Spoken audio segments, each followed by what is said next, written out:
ওয়াকফ বিরোধী আইন আন্দোলনে মুর্শিদাবাদের সতীশ হাজর মোড়ে এক যুবককে গুলি করে হত্যা করা হয়। মৃত ব্যক্তির পরিচয় ইজাজ আহমেদ, বয়স 21। তিনি ঈদে চেন্নাই থেকে বাড়ি ফিরেছিলেন এবং সেদিন দাদির বাড়ি গিয়েছিলেন তিনি। সে সময় তাকে গুলি করা হয়েছে বলে অভিযোগ। মুর্শিদাবাদ মেডিকেল কলেজ হাসপাতালে লাশটি রয়েছে। মৃত যুবকের বাড়ি সাজুরের কাশিমনগর এলাকায় বলে জানা গিয়েছে। আমার বাবার বাড়ি গেছিল, মামার বাড়ি বেড়াতে। ছেলে আমার বাড়ি আসছিল, বাড়ি আসার পথে দেখছে যে লোকজন মেলায়, পুলিশ মেলায় দিয়ে ছেলে আমার যাচ্ছিল বাড়ির দিক, গাড়ি থেকে নেমে দিয়ে ছেলেকে আমার গুলি করে দেয় পুলিশে। কে গুলি করেছে? পুলিশে।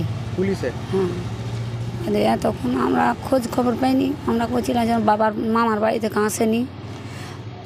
কিছুক্ষণ পর শুনছি সবার মুখে, সব পাবলিক গেছে, কেউ কেউ দেখেছে দিয়ে যে পড়ে আছে, দিয়ে আমাকে যে বলছে যে বাড়িতে যে তোমার বেটাকে গুলি করে দিয়েছে।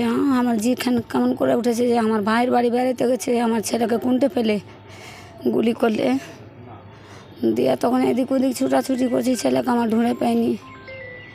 পুলিশ এসে জয়পুর এসছে, জয়পুর থেকে খোঁজে এনু, জয়পুর এনু, জয়পুর থেকে বহরমপুর এনু। আমার ছেলেকে বলছি, মা কুন্ডে থেকে তুই কেমন করে তোকে গুলি করলে? বলছে মা আমি গাড়ি থেকে নেমে চলে আসুন মা, আমাকে পুলিশে গুলি করে দিয়েছে মা।